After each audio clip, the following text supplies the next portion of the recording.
മുടി കൊഴിച്ചിൽ കോമൺ ആണ് എല്ലാവർക്കും. കുട്ടികൾക്കും ഉണ്ടാവും, പ്രായമായിട്ടുള്ള ആളുകൾക്കൊക്കെ മുടി കൊഴിച്ചിലിൻ്റെ പ്രശ്നങ്ങളുണ്ട്. മുടീനെ കുറിച്ച് കൂടുതൽ കൺസേൺഡ് ആവുന്ന സമയത്താണ് നമുക്ക് ഈ ഒരു അല്ലെങ്കിൽ നമ്മൾ അതൊരു കൂടുതലായിട്ടുള്ളൊരു പ്രോബ്ലം ആയിട്ട് കൺസിഡർ ചെയ്യുന്നത്. എന്നാൽ നോർമലി നമുക്കൊരു ഹെയർ ഫാൾ ഉണ്ടാവും. ഒരു ഡെയിലി ഒരു 50 മുതൽ 100 മുടി വരെ കൊഴിഞ്ഞു പോകാമെന്നാണ് നമ്മൾ പഠനങ്ങളിൽ പറയുന്നത്. പക്ഷെ അതിൻ്റെ ആ ഒരു ഫ്ലോ കൂടുതലാവുന്ന സമയത്ത് അല്ലെങ്കിൽ ബഞ്ച് ഓഫ് ഈ പറഞ്ഞിട്ടുള്ള ഹെയർ ഫാൾ ഉണ്ടാവുന്ന സമയത്താണ് അതൊരു കണ്ടീഷനായിട്ട് നമ്മൾ അനലൈസ് ചെയ്യുന്നത്. അപ്പം നമുക്ക് ഇന്നത്തെ വീഡിയോയിലൂടെ ഈ സിവിയർ ആയിട്ടുള്ള ഹെയർ ഫാളിൻ്റെ കോസസുകളൊന്ന് അനലൈസ് ചെയ്യാം. ഹായ്, ഞാൻ ഡോക്ടർ ജൂഹി ദാസ്, ക്യൂൺബി ഹെൽത്ത് കെയറിലെ ഹോമിയോപ്പതിക് ഫിസിഷ്യനാണ്.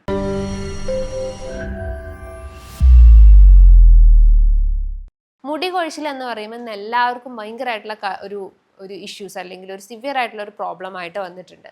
ഇപ്പം ടീനേജ് ഗ്രൂപ്പുള്ള കുട്ടികളൊക്കെ ആണെങ്കിൽ അവർക്ക് പഠനത്തിൻ്റെ ഭാഗമായിട്ട് സിവിയർ സ്ട്രെസ് ഉണ്ടാവും. ഇപ്പോൾ 10ാം ക്ലാസ്സിലൊക്കെ പഠിക്കുന്ന കുട്ടികളൊക്കെ ആണെങ്കിൽ ഉറക്കമൊഴിഞ്ഞിരുന്ന് പഠിക്കും. അപ്പോൾ ആ ഒരു ഓൾറെഡി പഠനത്തിൻ്റെ സ്ട്രെസ് ഉണ്ടാവും, പിന്നെ ഉറക്കത്തിൽ ഡിസ്റ്റർബൻസ് വരും, ഭക്ഷണത്തിലുണ്ടാവുന്ന വ്യതിയാനങ്ങൾ കാരണം അപ്പോൾ ഒരു സിവിയർ ഹെയർ ഫാൾ പ്രശ്നങ്ങൾ കാണിക്കാം. അപ്പോൾ ഹെവി ആയിട്ടുള്ള സ്ട്രെസ് ഇതിൻ്റെ ഒരു മെയിൻ കോസായിട്ട് പറയാവുന്നതാണ്. അതേപോലെ തന്നെ നമ്മൾ ഉറക്കമൊഴിഞ്ഞിരിക്കുക അല്ലെങ്കിൽ നമ്മൾ ഉറക്കം കംപ്ലീറ്റ് ആയിട്ടും ഡാമേജ് ചെയ്യുന്ന കാര്യങ്ങൾ ചെയ്യുന്ന സമയത്ത് സിവിയർ ഹെയർ ഫാൾ ഇഷ്യൂസ് കാണിക്കാവുന്നതാണ്. അതേപോലെ നിങ്ങൾ ദഹന സംബന്ധമായിട്ട് എന്തെങ്കിലും ബുദ്ധിമുട്ടുകൾ ഉണ്ടെങ്കിൽ, ലൈക്ക് ഇപ്പം coeliac disease, gastric ulcer, IBS, അങ്ങനെ എന്തെങ്കിലും ലൈക്ക് ഇപ്പം ഗട്ട് റിലേറ്റ് ചെയ്തിട്ടുള്ള ഇഷ്യൂസ്, പ്രോമിനൻ്റ് ആയിട്ടുള്ള ഇൻഫ്ലമേറ്ററി കണ്ടീഷൻസ് ഒക്കെ ഉണ്ടെങ്കിൽ ശരീരത്തിൽ നമ്മൾ കഴിക്കുന്ന ഭക്ഷണത്തിൽ നിന്നും ന്യൂട്രിയൻസിനെ വലിച്ചെടുക്കാതെ ഒരു ഡെഫിഷ്യൻസീസ് ബോഡീസിൽ വരും. അപ്പം നമുക്ക് ഹെയറിലേക്ക് എത്തുന്ന ന്യൂട്രിയൻസിൻ്റെ അളവ് കുറയും. അങ്ങനെയാണ് ഹെയർ ഫാൾ ഇഷ്യൂസ് ഉണ്ടാകുന്നത്. അപ്പം സിവിയർ ഗട്ട് റിലേറ്റ് ചെയ്തിട്ടുള്ള എന്തെങ്കിലും അലർജിക് ഇഷ്യൂസോ ഇൻഫ്ലമേറ്ററി കണ്ടീഷൻസ് ഉള്ള ആളുകൾക്ക് സിവിയർ ഹെയർ ഫാൾ ഉണ്ടാവാം.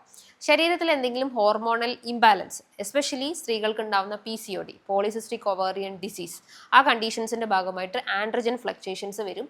ഈസ്ട്രജൻ ഇംബാലൻസ് വന്നിട്ട് സിവിയർ ഹെയർ ഫാൾ ലീഡ് ചെയ്യാവുന്നതാണ്. അലോപേഷ്യ ഏരിയാറ്റ പോലത്തെ കണ്ടീഷൻസ് ഉണ്ടാവുന്നതിൻ്റെ റൂട്ട് കോസ് എന്ന് പറയുന്നത് ഈ പറഞ്ഞിട്ടുള്ള ഹോർമോണൽ ഇംബാലൻസ് ആണ്. ദെൻ നിങ്ങൾക്ക് എന്തെങ്കിലും സ്കാൽപ്പിലൊക്കെ എന്തെങ്കിലും ഫംഗൽ ഇൻഫെക്ഷൻസോ അല്ലെങ്കിൽ ഡെർമറ്റൈറ്റിസ് പോലത്തെ കണ്ടീഷൻസോ ഒക്കെ ഉണ്ടെങ്കിൽ ഈ പറഞ്ഞിട്ടുള്ള ഹെയർ ഫാൾ ഇഷ്യൂസ് വരാം. സെബോറിക് ഡെർമറ്റൈറ്റിസ് പോലത്തെ കണ്ടീഷൻസ് ഉണ്ടെങ്കിൽ ഹെയർ ഫാൾ ഇഷ്യൂസ് ഉണ്ടാവുന്നതാണ്. ദെൻ ഹോർമോണൽ ഇംബാലൻസിൽ വരുന്ന ഒന്നാണ് thyroid fluctuations, especially hypo thyroidism fluctuations ഉണ്ടെങ്കിൽ ഹോർമോണൽ ഇംബാലൻസ് കാണിക്കാവുന്നതാണ്. പീരീഡ്സ് നിൽക്കാറാകുമ്പോൾ മെനോപോസ് ആയിട്ടുള്ള സ്ത്രീകൾക്കൊക്കെ ഹെയർ ഫാൾ ഇഷ്യൂസ് ഉണ്ടാവും. അവിടെ ഈസ്ട്രജൻ ഇംബാലൻസിൻ്റെ ഭാഗമായിട്ടാണ്. ദെൻ കുട്ടികളിലൊക്കെ ആണെങ്കിൽ ഹീമോഗ്ലോബിൻ ഡെഫിഷ്യൻസി അല്ലെങ്കിൽ അനീമിയ, രക്തക്കുറവിൻ്റെ പ്രശ്നങ്ങൾ ഉണ്ടെങ്കിൽ ഹെയർ ഫാൾ ഇഷ്യൂസ് കാണിക്കാവുന്നതാണ്. അതേപോലെ തന്നെ നിങ്ങൾ യൂസ് ചെയ്യുന്ന ഷാംപൂ, കണ്ടീഷണർ, അങ്ങനെ എന്തെങ്കിലും കെമിക്കൽസിൻ്റെ ഭാഗമായിട്ട് ഹെയർ ഫാൾ ഇഷ്യൂസ് കാണിക്കാം. അതേപോലെ തന്നെ നിങ്ങൾക്ക് എന്തെങ്കിലും ഡെഫിഷ്യൻസീസ് വരുമ്പോൾ especially vitamin D, vitamin B complex, calcium, magnesium, zinc, selenium, vitamin C, ഇതിൻ്റെയൊക്കെ ഡെഫിഷ്യൻസീസ് വരുമ്പോൾ ഡയറക്റ്റ്ലി എഫക്റ്റ് ചെയ്യുന്നത് നമ്മളെ ഹെയർ ഫാൾ അല്ലെങ്കിൽ ഹെയർ ഗ്രോത്തിനെയായിരിക്കും. അതേപോലെ തന്നെ നിങ്ങൾ എന്തെങ്കിലും ഈ ഓവറായിട്ട് എന്തെങ്കിലും മസാജസ് കാര്യങ്ങൾ ചെയ്യുക അല്ലെങ്കിൽ ഹെയറിന് എന്തെങ്കിലും ട്രീറ്റ്മെൻറ്റ്സ് ചെയ്യുക, hair botox, keratin, hair blow dry പോലത്തെ എന്തെങ്കിലും ഹെയർ ട്രീറ്റ്മെൻറ്റ്സ് ഒക്കെ ചെയ്യുമ്പം ആ ഒരു സമയത്ത് ഹെയർ ഗ്രോത്ത് ഉണ്ടെങ്കിലും നെക്സ്റ്റ് ടൈം നമുക്ക് ആ ഒരു സിവിയർ ഹെയർ ഫാൾ ഇഷ്യൂസ് കാണിക്കാവുന്നതാണ്. ഓവറായിട്ടുള്ള ഹീറ്റ് കൊടുക്കുക അല്ലെങ്കിൽ ഓവർ സ്ട്രെയിറ്റനിങ് എഫക്റ്റുകളൊക്കെ ചെയ്യുന്ന സമയത്തായാലും സിവിയർ ഹെയർ ഫാൾ ഇഷ്യൂസ് കാണിക്കാവുന്നതാണ്.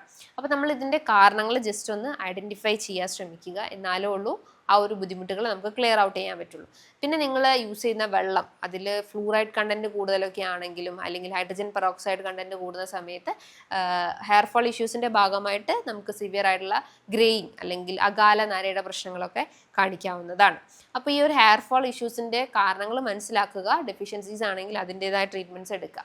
അപ്പോൾ ഇവിടെ നമ്മൾ ഹെയർ ഫാൾ കൺട്രോൾ ചെയ്യാൻ വേണ്ടിയിട്ട് നമ്മൾ വൈറ്റമിൻസ് ഉൾപ്പെടുത്തണം. വൈറ്റമിൻ D, വൈറ്റമിൻ B കോംപ്ലക്സുകൾ, വൈറ്റമിൻ C, അതേപോലെ തന്നെ കാൽഷ്യം, മെഗ്നീഷ്യം പോലത്തെ ആഹാരങ്ങൾ കഴിക്കുക. ബയോട്ടിൻ, വൈറ്റമിൻ B7 അടങ്ങിയിട്ടുള്ള ആഹാരങ്ങളൊക്കെ നന്നായിട്ട് കഴിക്കുക. എസ്പെഷ്യലി ചീര, മുരിങ്ങയില, ഇലക്കറികൾ കഴിക്കുക. നട്ട്സുകളിൽ എള്ള് നന്നായിട്ട് ഉൾപ്പെടുത്തുക. ഫ്രൂട്ട്സുകളിൽ അത്യാവശ്യം ആൻറ്റി ഓക്സിഡൻസ് റിച്ച് ആയിട്ടുള്ള ഫ്രൂട്ട്സുകൾ കഴിക്കുക. പേരക്ക, ഓറഞ്ച്, മൊസംബിക നന്നായിട്ട് കഴിക്കുക. നിങ്ങൾ യൂസ് ചെയ്യുന്ന കോക്കനട്ട് ഓയിലൊക്കെ ആണെങ്കിൽ അതിലേക്ക് vitamin E capsule daily use ചെയ്യുകയാണെങ്കിൽ ഹെൽപ്ഫുള്ളാണ്. കാസ്റ്റർ ഓയിലും ഒലിവ് ഓയിലും ഒക്കെ മിക്സ് ചെയ്ത് സ്കാൽപ്പിൽ അപ്ലൈ ചെയ്യുന്നതും കുറച്ചുകൂടി ഹെൽത്തി ആയിട്ടുള്ള കാര്യങ്ങളാണ്. അതേപോലെ തന്നെ കുറച്ചുകൂടി കറി ലീവ്സ് ഒക്കെ നിങ്ങൾ യൂസ് ചെയ്യുന്ന ഹെയർ ഓയിൽസിലൊക്കെ യൂസ് ചെയ്യുകയാണെങ്കിൽ കുറച്ചുകൂടി ബെനിഫിഷ്യൽ ആക്ഷൻസ് നമുക്ക് ഉണ്ടാവുന്നതാണ്. വൈറ്റമിൻ E ക്യാപ്സ്യൂൾസ് ഒക്കെ നല്ല രീതിയിൽ ഈ പറഞ്ഞുള്ള ഹെയർ ഫാളിന് ഒരു പ്രിവെൻറ്റീവായിട്ട് നമുക്ക് കൊടുക്കാവുന്നതാണ്. ഭക്ഷണം നന്നായിട്ട് ക്രമീകരിക്കുക. നമ്മൾ എക്സ്റ്റേണലി അപ്ലൈ ചെയ്തതുകൊണ്ടും യാതൊരു റിസൾട്ട് ഉണ്ടാവണമെന്നില്ല.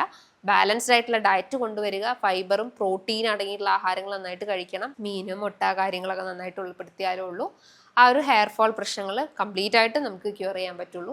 സിവിയർ ഹെയർ ഫോൾ ഇഷ്യൂസ് ഒക്കെ ഉണ്ടെങ്കിൽ നിങ്ങൾ യൂസ് ചെയ്യുന്ന മെഡിസിൻസിൻ്റെ എഫക്റ്റ് ആയിരിക്കാം, അല്ലെങ്കിൽ ഡെഫിഷ്യൻസീസ് ആയിരിക്കാം. അപ്പോൾ അതാദ്യം ക്ലിയർ ചെയ്യാൻ ശ്രമിക്കുക. സോ ഇതുമായി ബന്ധപ്പെട്ട് എന്തെങ്കിലും ഡൗട്ട്സ് കാര്യങ്ങളൊക്കെ ഉണ്ടെങ്കിൽ താഴെ കാണുന്ന നമ്പറിൽ കോൺടാക്ട് ചെയ്യാവുന്നതാണ്. നല്ലൊരു ഹെൽത്ത് ടോപ്പിക്കുമായി വീണ്ടും കാണാം. താങ്ക്